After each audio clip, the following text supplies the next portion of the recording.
Hey guys, welcome to the SimRacingPaddock. I'm William Marsh, and this is the final race of the SimRacing System KTM Crossbow Championship. So we have been in an interesting championship where I was leading the championship, had to sit out 2 weeks ago because of Thanksgiving, and that knocked me down in the championship. So right now we are actually in 4th place in the championship, if I remember correctly.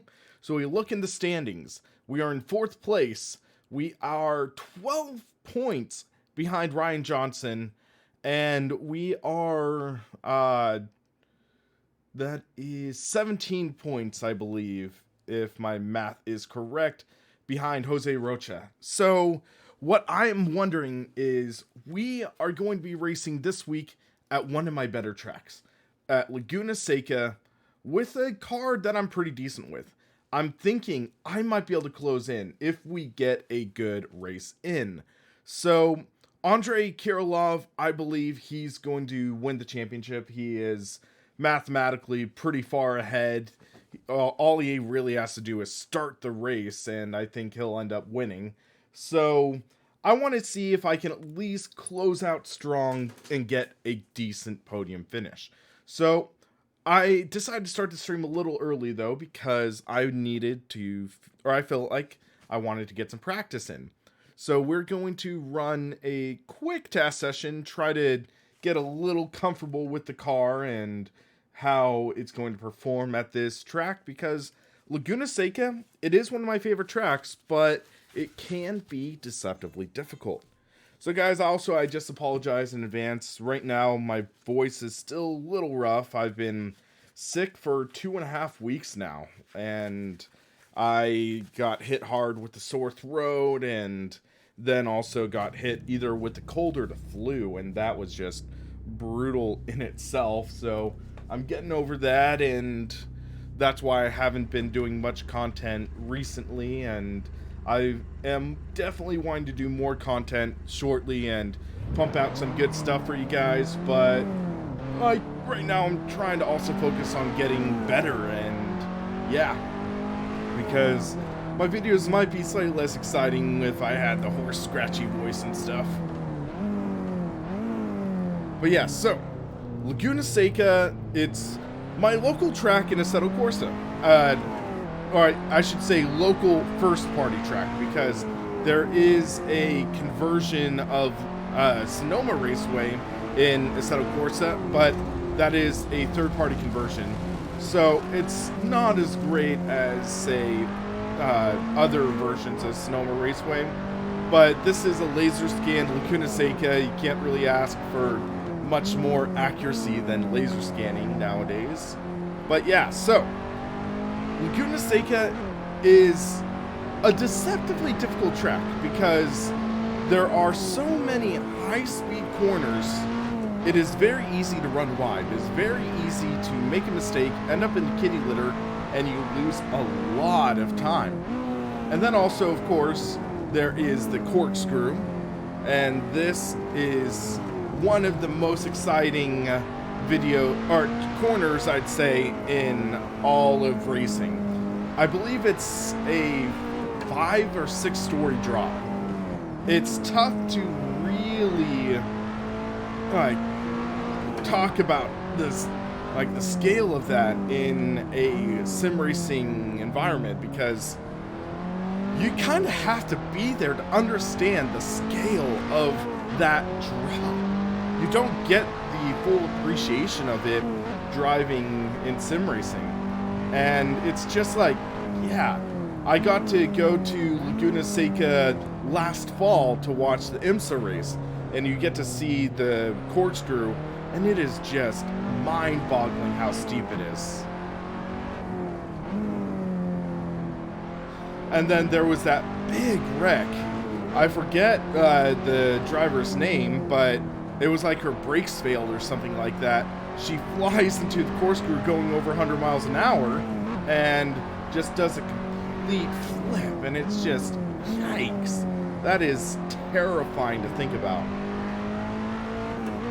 And grant, that should be definitely exciting. 24 hours of Daytona. Oh, That's one race I want to go to someday. Need to find my way to get down to Florida and watch that race.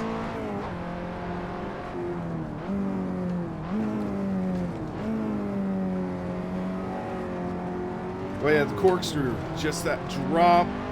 If you get the line right, you can carry quite a bit of speed through, but it can be tricky to get that line right.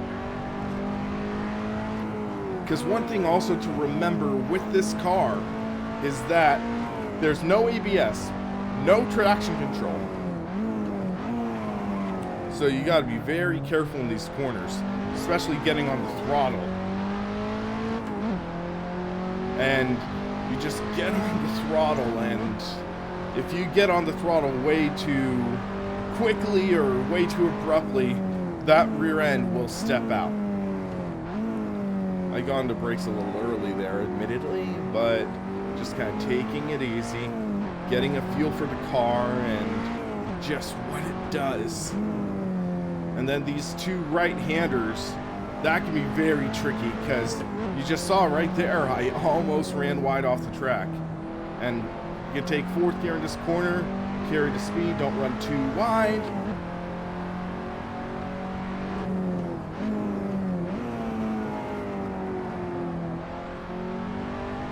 So this left-hander right there, it's interesting because you don't need to nail the apex every time to carry the most speed. Sometimes you want to be a little wide on the apex, or else you might end up slipping a bit and scrubbing off too much speed. There's actually, I'm trying to remember his name. There is this guy who runs a YouTube channel, and he did this very good guide on how to run Laguna Seca and just run a good racing line and stuff. And I would say that I'm not running the perfect line, obviously. I'm not the best driver, admittedly, but this guy, he did a great guide talking about how to maximize your speed around Laguna Seca. And he was a racer that actually races IMSA. So he would always say, run wide in turn 1 and prioritize your exit on turn 2 right there. And then here, you can hit that apex, get the drive off, don't run too wide. Then here, clip that apex. I clipped the apex a little early, so I had to lift off a bit. And then start off to the right, get on the brakes, run a little wide here, maybe a later apex, and focus on the speed off here.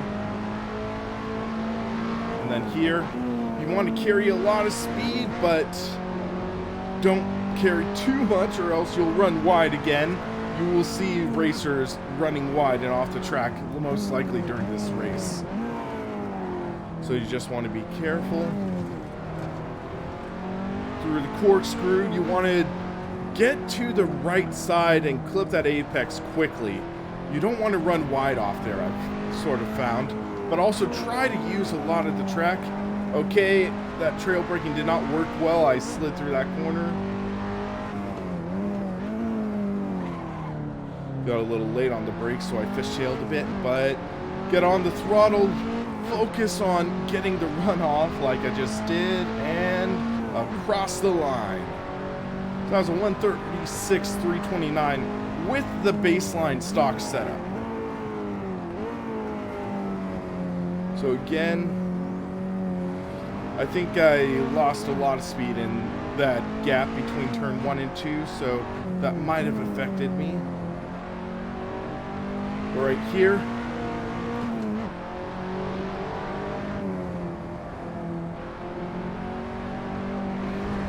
It's right there, too wide. Scrub off a lot of speed going into the kitty litter. Except I'm still 4/10 up, okay. Kind of focusing on corner exit, because the thing with Laguna Seca is there are a lot of long straights after corners, and especially uphill, you want to have as much momentum as possible here. So you want to get as good a corner exit as possible.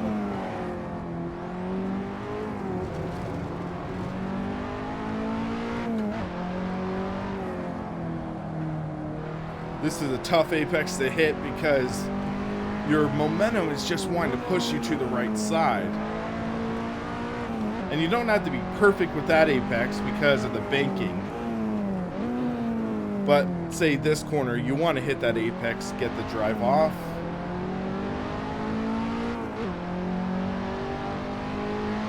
Alright, it is 5:43 right now, so the lobby should open up in about 12-13 minutes. So we'll hop out of here, and yeah. Actually, what we're going to do is we're going to look at a replay lap. Why not? To get an idea on what the car is doing. So we'll go here, and we'll turn off our telemetry. So you get hard on the brakes, ease the car into the corner. I didn't carry as much speed as I would have liked through turn 1 and 2, but use the full length of the track. Swing the car in. This was a little fishtaily right there. Still trying to use the full length of the track. And then out of this corner, I used a little more than the full length of the track. And you saw me run a little wide there, but still carried speed. My delta was actually, I think, almost 4 tenths up. Here, you're carrying the speed, running up this uphill towards the next corner. And this next corner, you might actually want to take in 4th gear. I keep on shifting now to 3rd, but I have to shift up out of the corner. So it might be a 4th gear corner, but still carry a lot of speed. Prepare for the corkscrew, get to the right, make the intro turn as wide as possible, try to straight line your exit. And then here, as I was mentioning, it's kind of tough to nail that apex, but thanks to the banking, you don't really need to nail that apex to carry a lot of speed. But through the final corner, it's a very slow speed corner. Make it as wide as possible. Try to straighten out your exit as much as possible to carry as much speed to the start-finish line, because this is a decent length start-finish straight. So yeah, that's something you want to keep in mind and just try to maximize the performance of the car. So again, we'll take a look at this. Actually, we do this. So you can see I was a little wide on the apex, but I nailed the apex turn 2. And then getting into the corner, you do want to run wide to enter, make the turn as wide as possible. Try to keep the car off the kitty litter, which I barely kept it in.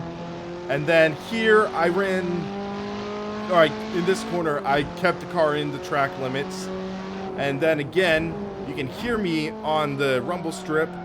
In this corner, thanks to some of the slight banking, you don't need to be perfect with the apex. You can carry the speed again. And then this is a very fast corner. And I was a little wide, you can tell, and then I ran almost off the track because of that, because I was just carrying so much speed. Here for the corkscrew, make the turn wide, hit, like I barely missed that apex, but focus on straightening up your exit, using that length of the track on the exit. Here again, I keep on running a little wide in that corner, but thanks to the banking, it's okay. Make your turn very wide here. The banking does help a bit, but then this final corner is very flat, so you want to get the car very wound up, make the turn wide, hit that apex, get on throttle early, and keep car under control, carry this as much speed out of the corner as possible, cross the start-finish line. Very fun, very deceptively difficult track, because it's a track that it is easy to drive, difficult to get the most performance out of. That's one of the ways I would just put it with Laguna Seca. It's a track that you need to be precise in the right spots to get the performance out of. You saw I was getting loose there in this corner, carry too much speed, and I almost run off the track. It's a dangerous track, but it is oh so fun. I'm just gonna say that. And yeah, the KTM Crossbow, it's the kind of car that you would expect to be designed by a motorcycle company, because KTM is mostly known for motorcycles and those kinds of cars. So yeah, it's one that's definitely prioritizing function over form. It's a very much so a driver's car, and that makes it so much fun. And it's a car that you can really enjoy, even though it can be a very, very challenging car. So again, I just want to remind you of how the standings are. So right now, leading the championship, and I'm just going to call it, he's most likely going to win. Andrei Kirilov, he's 46 points ahead of Jose Rocha. So something crazy would need to happen for him to drop out. Jose Rocha, 404 points. Ryan Johnson, 395. And then I'm in fourth. That goose egg is just really, really hurting. I'm just going to say that. But yeah, wanted to be with family for Thanksgiving. And also I just got really sick over Thanksgiving week. So yeah, wasn't in any condition to race. Luke Sky in 5th place. That goose egg is also just really keeping him from the championship. Fernando V. Silva in 6th. Michael Butler 7th. Juanjo Murillo 8th. Martin Dupois 9th. And Diogo Ramalho 10th. Okay. So, we will see. You could see last week, I gained 12 points on Jose Rocha. I gained, that is 13 points on Ryan Johnson. Right now, I am 8 points behind Ryan Johnson. I am 17 behind Jose. So the question is, can I close in on them? I would love to take home a podium for this championship. I would love to just be able to bring home a decent finish, and I would love I would love a podium. I'm basically locked in the top 5, so I'll get the top 5, but Laguna Seca is a good track for me. I want to bring home a top 5. And we'll see if that is possible, but I think it's definitely possible. We'll see if it happens, though. Right now, we have 10 drivers signed up. Luke is back, so Luke, he tends to be one of the best drivers in any of my championships. So, yeah, I think he'll likely win this race, but still, I want to be close enough that he doesn't pass me up, because he is only a few points behind me. So if we look at the KTM standings again, Luke Sky, he is 9 points behind. So I'd say as long as I get a podium or stay less than 2 positions behind him, I think I can take home a finish in the championship ahead of him. So yeah, also, while we're waiting for this race to start, I'm going to let you guys know what next season's car is going to be. I believe I have it downloaded. So it is a third-party car. It is a third-party car that you will need to download online, but this time it is free. So it is, I guess I do not have it in here, so hold on. Could have sworn or nope, I do have it. So we are going to be racing the Formula Race Sim Studio 3, which is basically the Formula 3 race car. So this will be what we are racing in the next championship.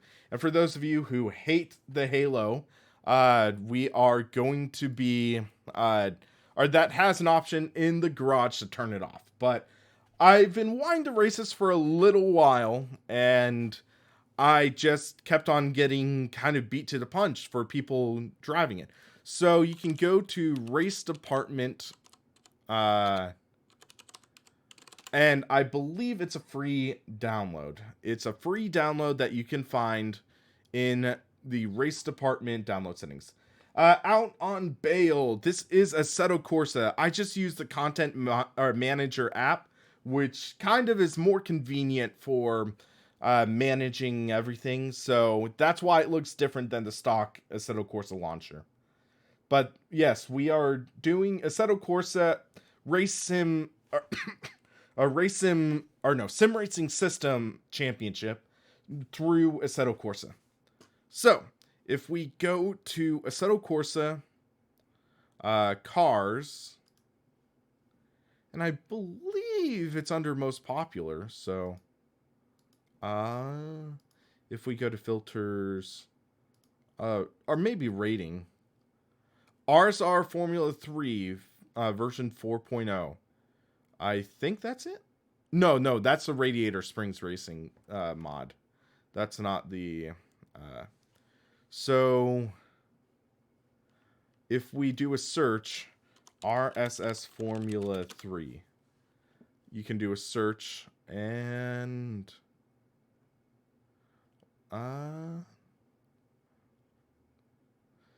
yeah, this is one of the only downsides of RaceSim Central. They made things a lot more inconvenient to search for and stuff. I guess if you go to Race Sim Studio, you could go there and go to Cars, Formula, and... wait, do they seriously not have a link to their...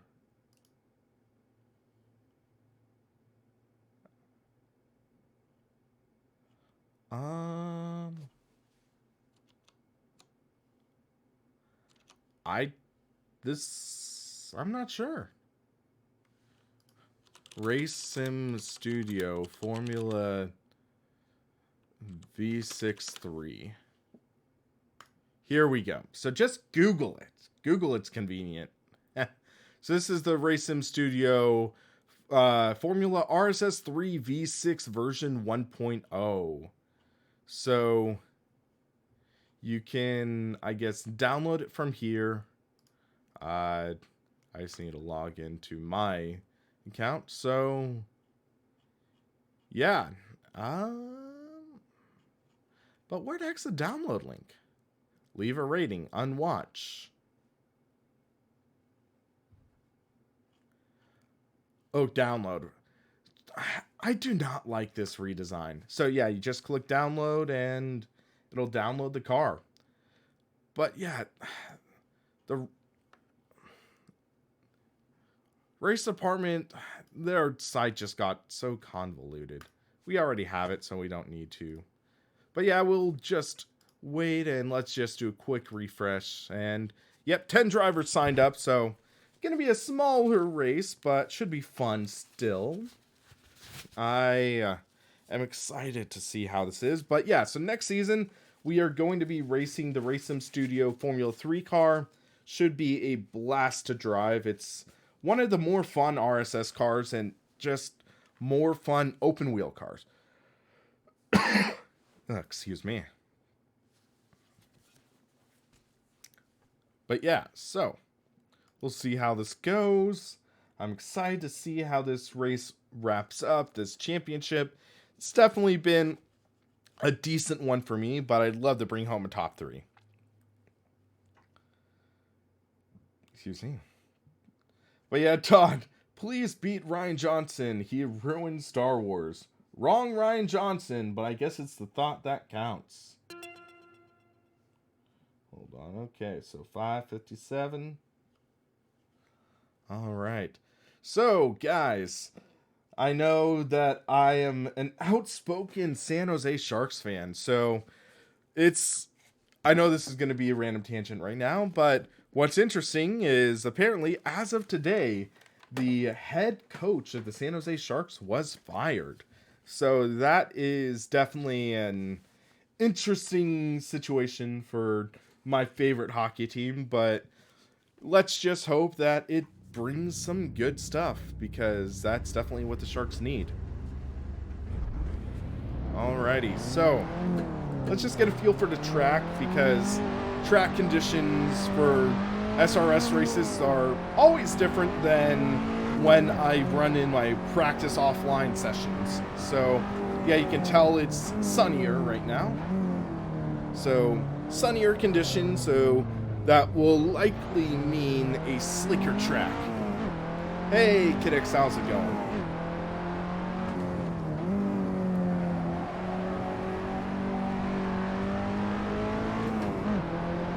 Alright, so we're fourth gear corner, so ease in, roll on the throttle, there we go, don't run too wide.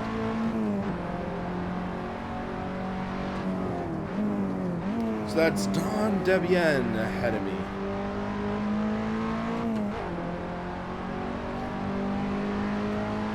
So I've been saying we want to try this corner fourth gear, so let's see.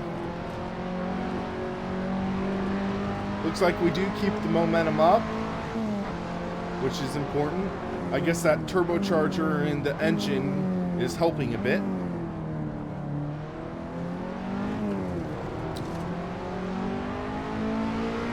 Wanted to grab the top of the steering wheel, but with this being an open top steering wheel, there is no top. Alright. Wow, Don got on the brakes early there. And still ran off track. Okay.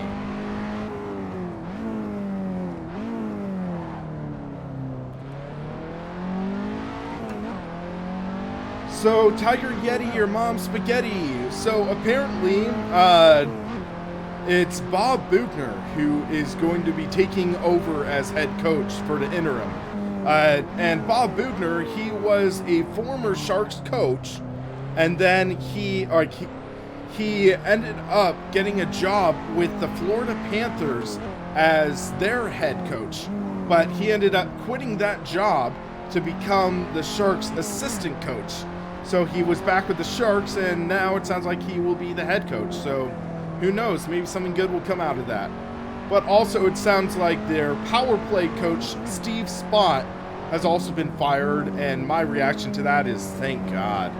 It'll definitely be interesting to see what happens. I'm hoping for positives, because their power play, the Sharks power play recently has not been good. I'll put it that way.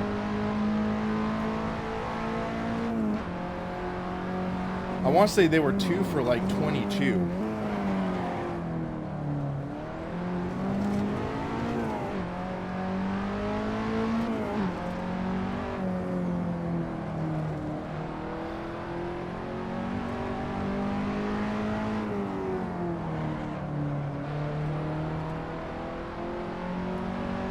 Looks like Don's found some speed. Missed my apex there. So yeah, the track is definitely slicker in these conditions, I think. But one of the most mind-boggling facts that I've found is that 5 NHL team head coaches have been fired since the last time the Detroit Red Wings have won a game. Detroit has lost, I believe, 12 games in a row. And in those 12 games, 5 coaches have been fired. That is just mind-baffling. I'm just going to put it that way. You don't hear stuff like that usually. But yeah, you got to be careful on the throttle, or else you will almost lose it like I just did. Alright, so practice is over. So let's prepare for qualifying.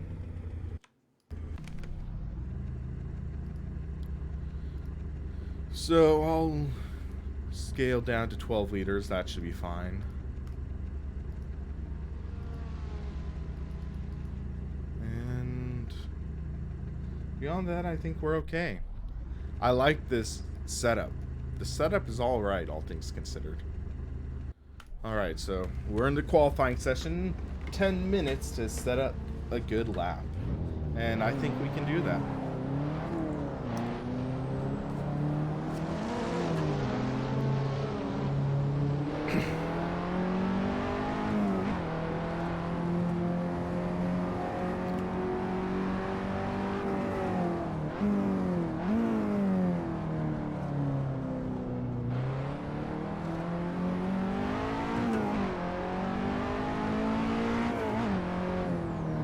So just want to get the heat in the tires to start off.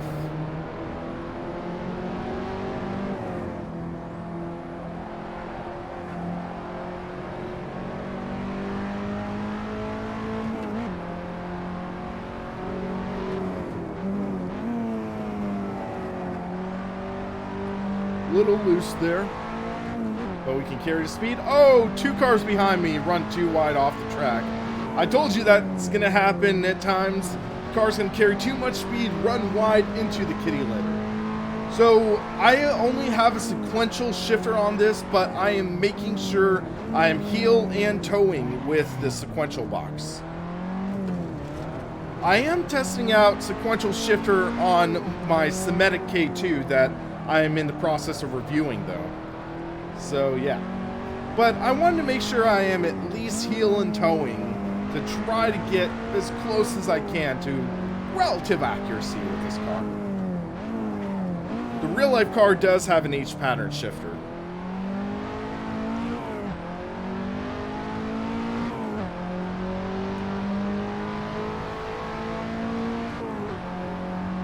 Alright, so again, one of the main focal points with this car and track is you want to prioritize corner exits. So try to carry speed throughout that corner exit. So yellow flag, car's off. So again, carry the speed. Let the car carry itself out. Yes, Santiago, this is the Semi Cube 2 Pro direct drive wheel. It's utilizing the Asher Racing B16L button box with the Turn R20 steering wheel rim.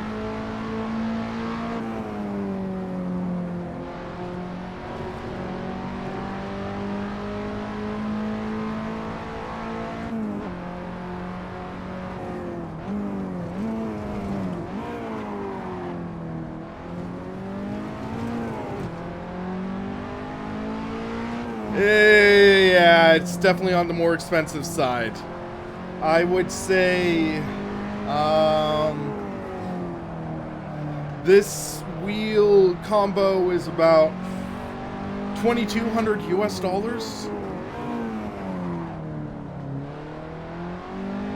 Give or take.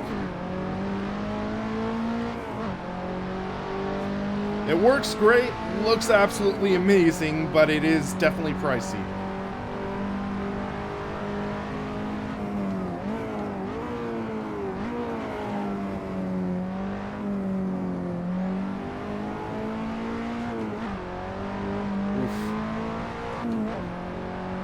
Almost spun the tires there.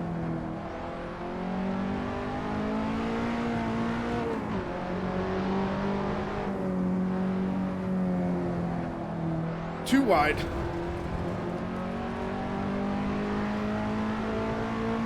That's what you gotta be careful of. And this is why I say don't hit the apex, because sometimes hitting the apex in that corner, it runs you wide, which you don't really want. You can actually run maybe half a car length higher, still carry the same speed, and get a decent exit.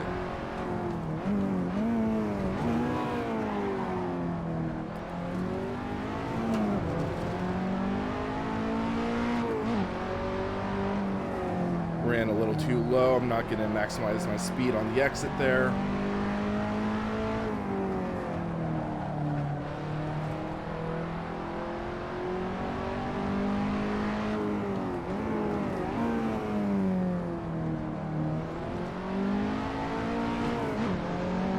Okay, so we have 5 minutes to go in this session.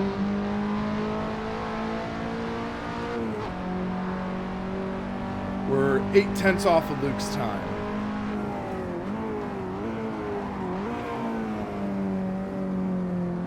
Got a little loose into turn 1.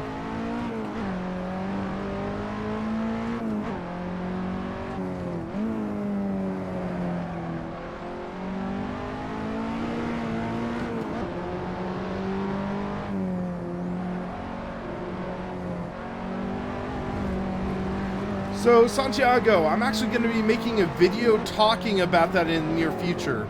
So, last Black Friday, I decided to get an Alienware 34-inch ultra-wide monitor, which I've been using for about a year now.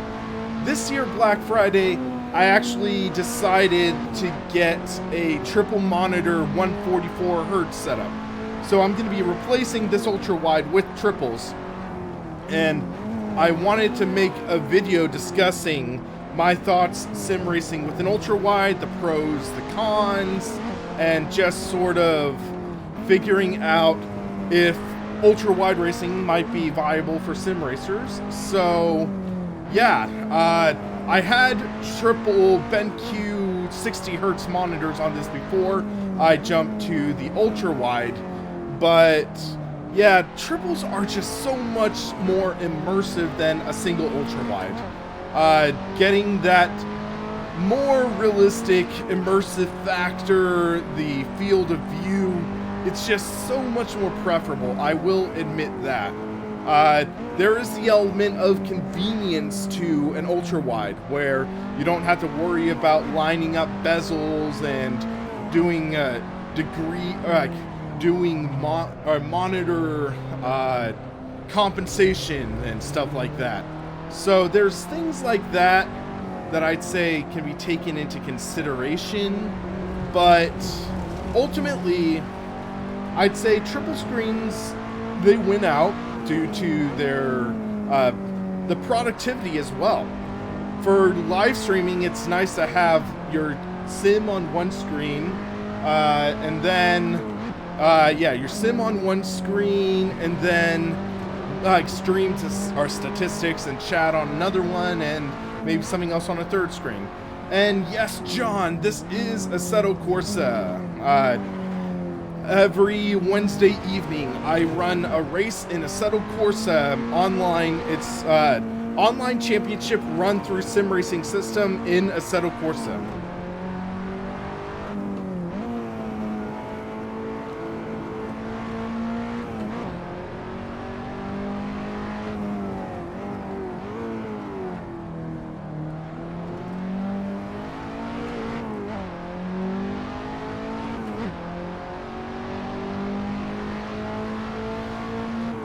Alright, I'm gonna get one more shot at a good lap.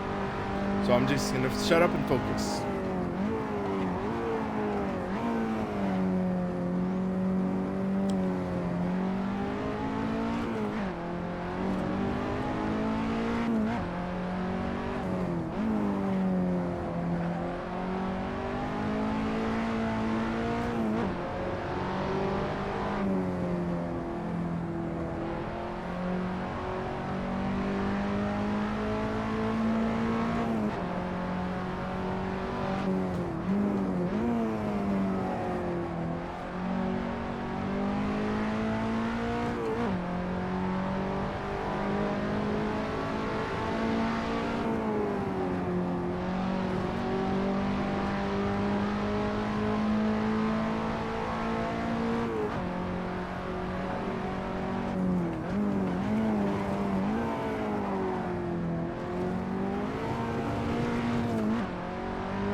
Too wide.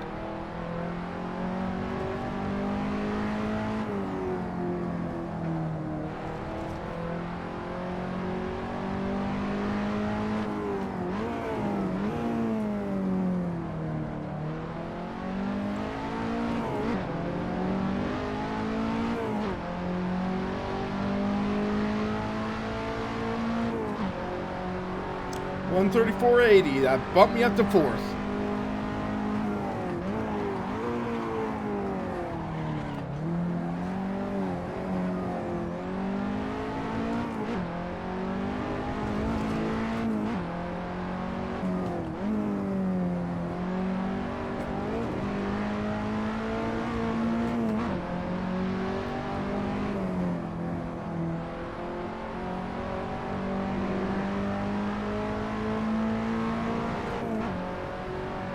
Might be able to squeak out one more lap.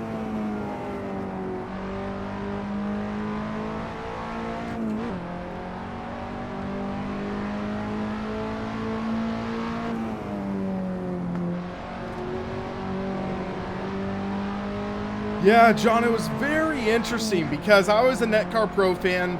A lot of the features of Netcar Pro were ahead of its time.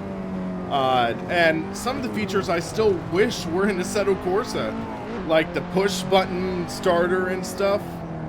But all in all, Assetto Corsa was definitely hyped up because of Netcar Pro in the beginning.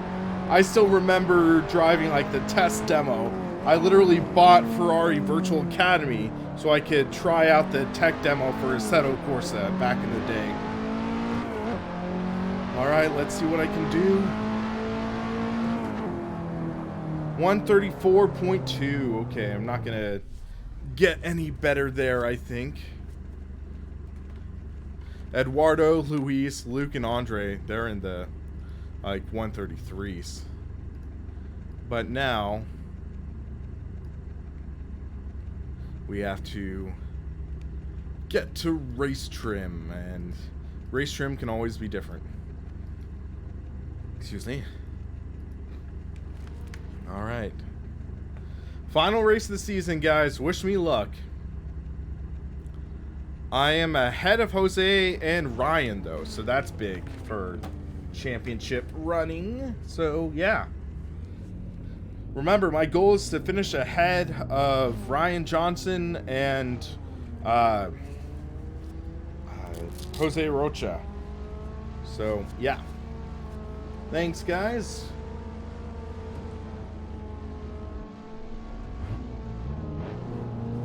One light, two light, three and four light, five light, six light. And go.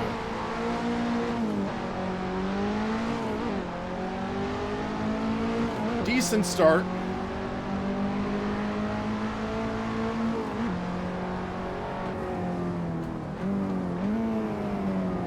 Gotta be careful in the corner.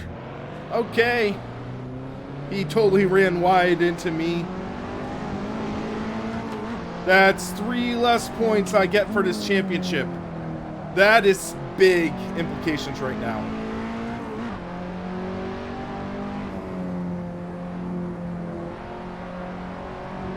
Okay.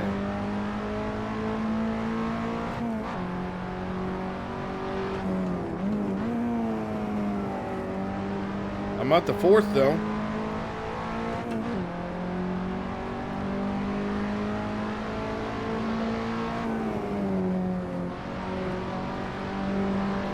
Love pitching the car into that corner.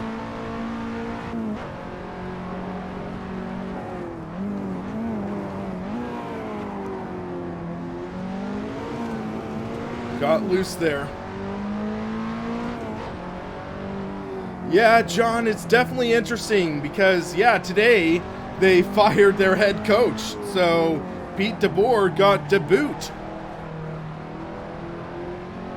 And we will see what happens next game because of that.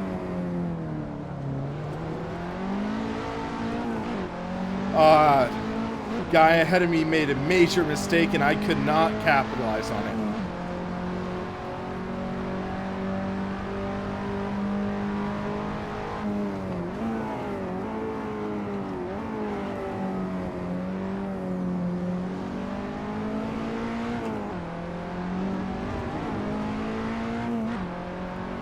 Just gotta be smooth the rest of the race. And I jinxed myself.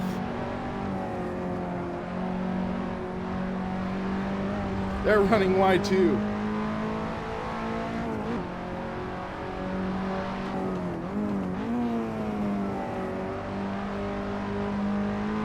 Really, any corner in Laguna Seca will screw you over if you're not careful.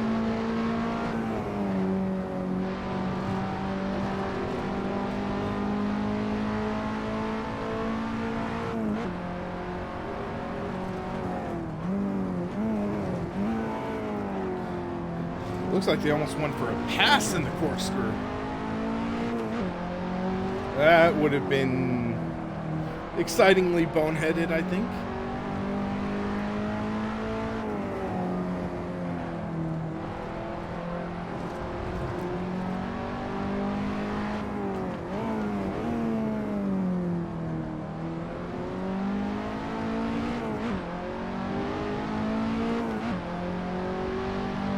a big fan of the Highlands track in Assetto Corsa, to be honest. I kind of prefer the real tracks.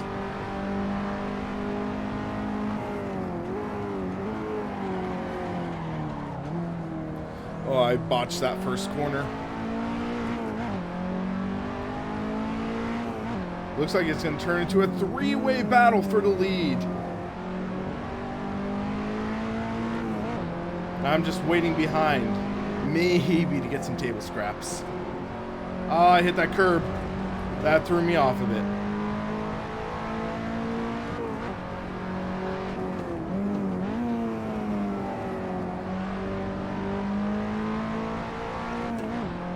Hello, Andrew. Been a while, man. How have you been?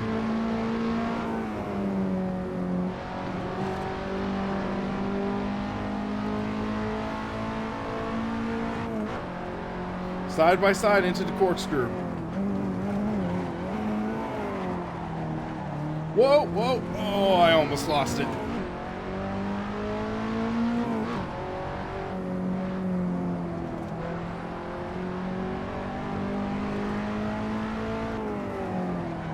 Oh, one car's off the track.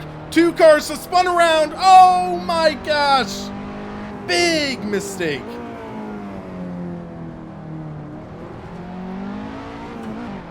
Oh, snap, crackle, pop.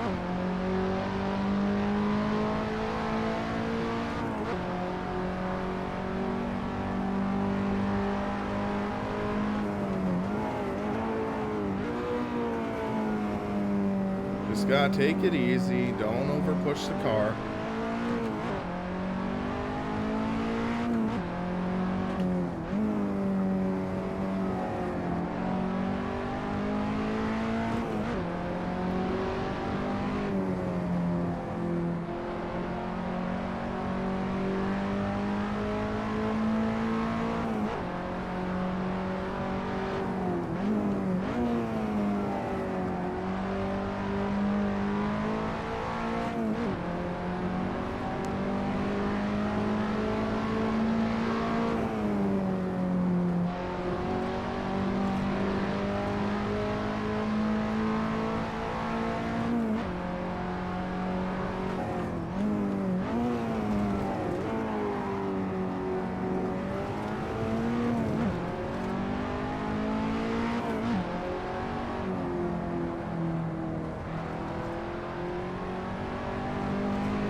So 13 minutes left, guys.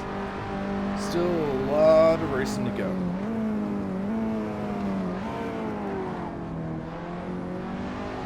And I don't get that dive bomb and turning down into me, man? Really?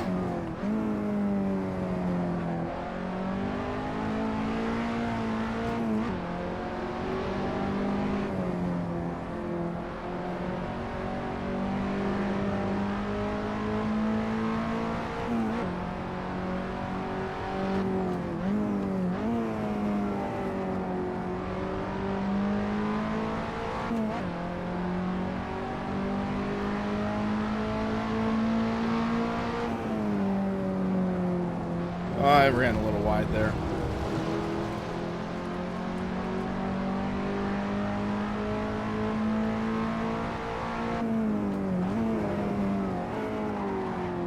So, John, it's a mix where I feel like Assetto Corsa, in a lot of ways, out of the box, is like Gran Turismo for PC and for the general masses, the multi-platform crowd. If you get into modding and stuff, it really can flesh out the title, make it so much better. But out of the box, it doesn't have much in the way of like racing rules or things like that. And that's where other titles like Project Cars 2, R Factor 2, iRacing, and so on beat it out.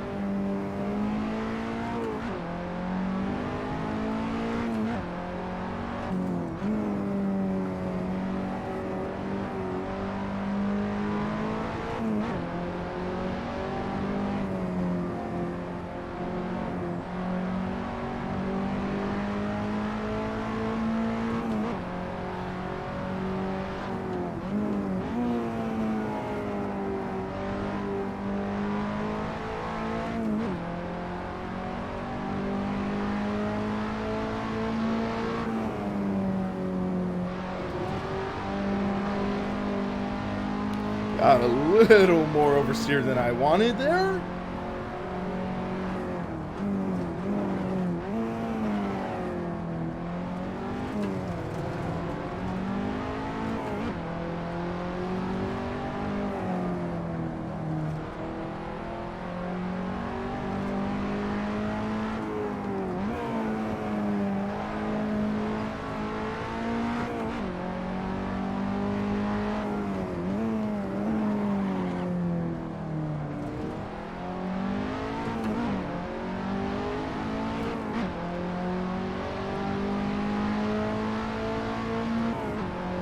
Mr. Mac, when they sent me a GT1 Evo to review, it took a few weeks.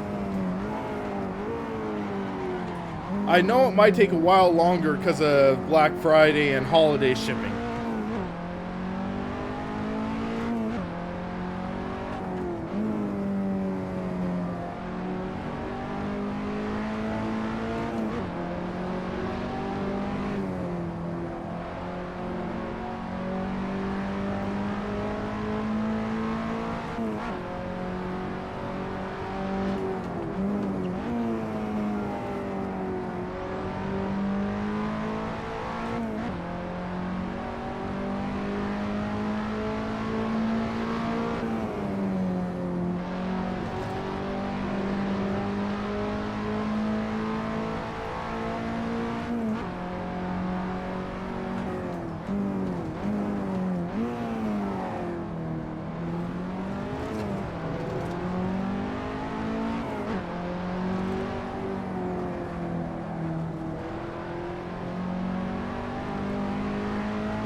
Oh man, this is an exciting battle right now.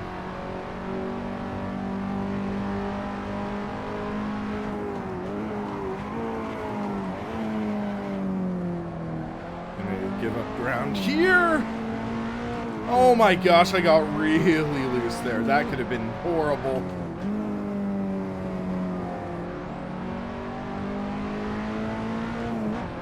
Big thanks to Andre for not running into me there.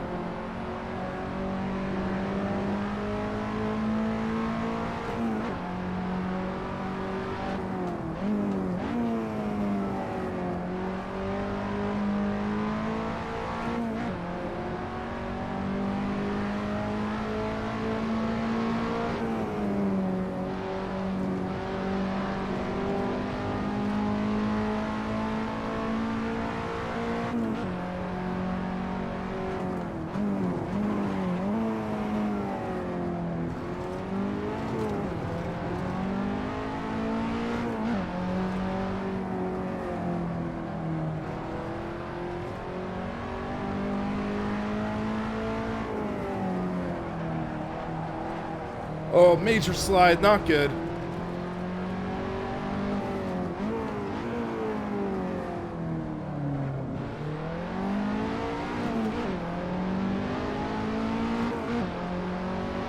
That was like the worst way I can make a mistake.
Oh, Andre hit the curb way too hard. He just went around.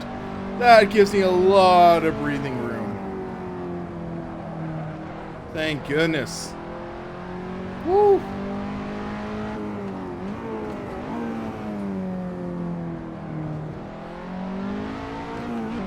The leader of the championship went around again.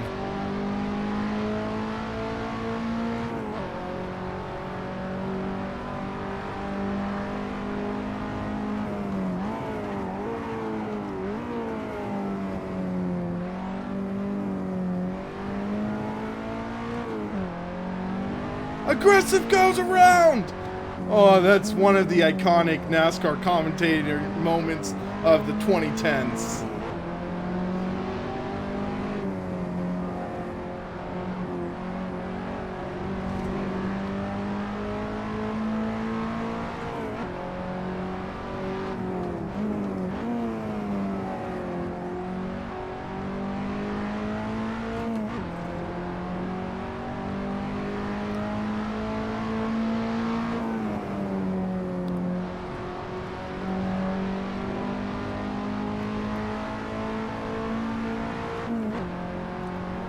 But yeah, Ryan Johnson is dead last.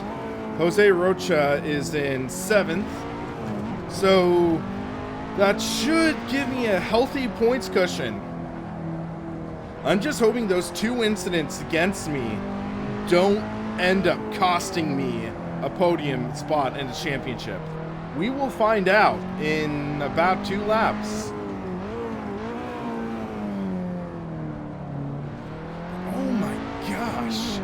This guy behind me, he is driving like a man possessed.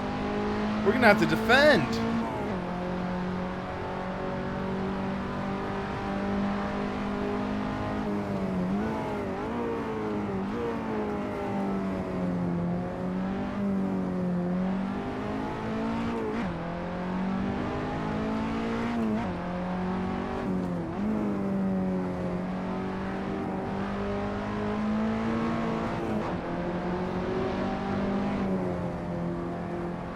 Was he saving his tires or something? For him to just make a crazy run like this. He was pretty far back.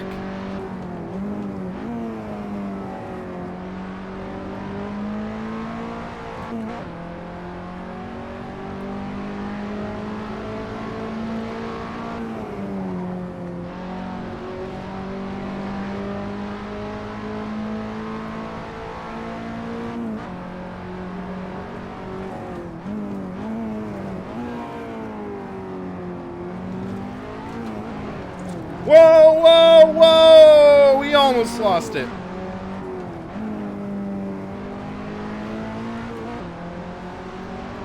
Oh, dang it. Come on.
Oh! Oh my gosh! Oh my goodness! What just happened? Aggressive goes around! Part 2! Oh my gosh! And somehow we finished 3rd. Ha! Alrighty then. Wow. Wow. We gotta watch that replay. So I'm gonna bust out the replay. But oh my gosh. That was just like, okay.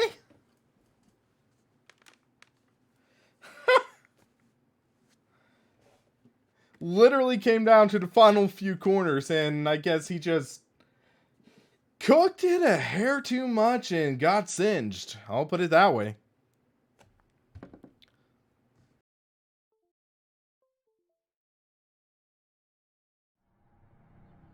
So let's look at this. So let's just put in perspective. I botched that bottom of the corkscrew there. I botched that corkscrew. So let's take a look. So here, I'm going to say I carried a little too much speed. And there, I get loose. So, yeah, let's watch on this onboard. So here, and I'm like, oh shoot, oh shoot, oh shoot. And look how quickly I had to catch that. All of a sudden, boom.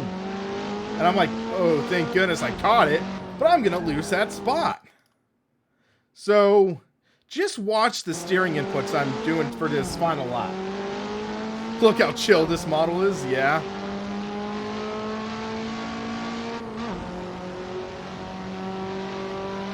But yeah, so I'm cooking it. And I'm just trying to see what I can do. You can hear me locking up the tires.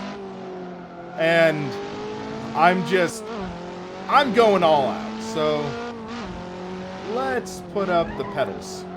So you can see right here.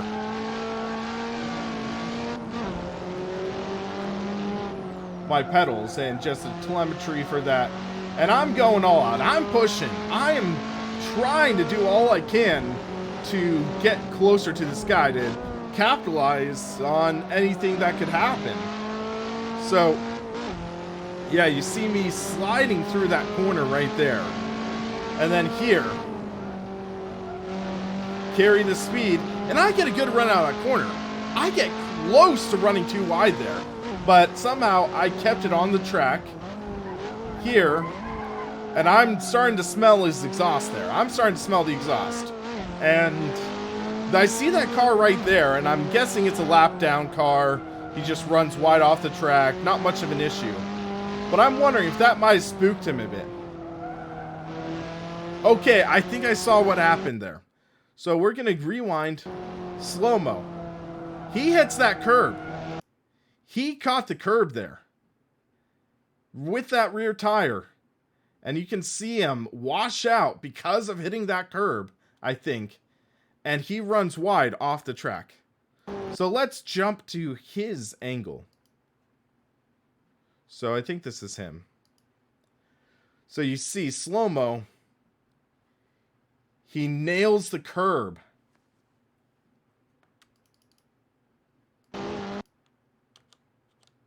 So let's go out here.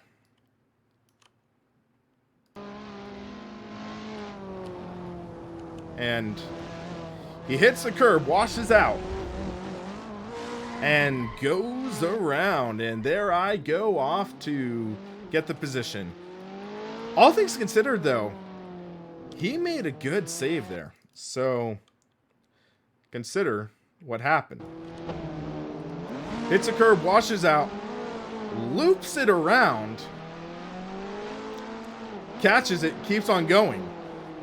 So he only lost the first corner, but man, what a finish.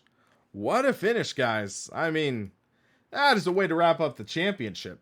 So, let's see if the results have populated yet. Laguna Seca. So did I get one incident or two? It only gave me one incident. One incident point, even though there were two contacts. So that is huge for championship implications. And we see Jose Rocha, 83 points. I got 92. So that's 9-point difference. I don't think I have enough for second place in the championship. Ryan Johnson, 81 points. That is 11-point difference. So that means I should get third in the championship. And I get third. I am 8 points behind Jose, but I will take that. I will take that, guys. I got one win this championship, 2 second place finishes, 1 third. So I will gladly take that. All things considered, this championship could have been a lot worse. That goose egg could have hurt me a lot more than it ended up. And it did come down to 3 points separating myself and Ryan. That's how close it got. Luke almost passed up Ryan. He did everything he could, but he ended up 2 points short, and he rounds out the top 5. So yeah, guys, as a reminder, next season is going to be the Race Sim Studio Formula 3. It's a free to download mod, but you need to download it from Race Department and install it to be able to run. And we are going to be running a lot of the same races that we did in this last series. I'm going to shift around some things. I think I took out Mugello, and I believe I replaced it with Barcelona. So I believe we're kicking off the series with Barcelona. Don't quote me exactly on that, but it'll be a great championship. It'll be some great racing. But until then, guys, thanks for watching. For SimRacingPaddock, I'm William Marsh, and you have a great evening, day, or whatever it is in between.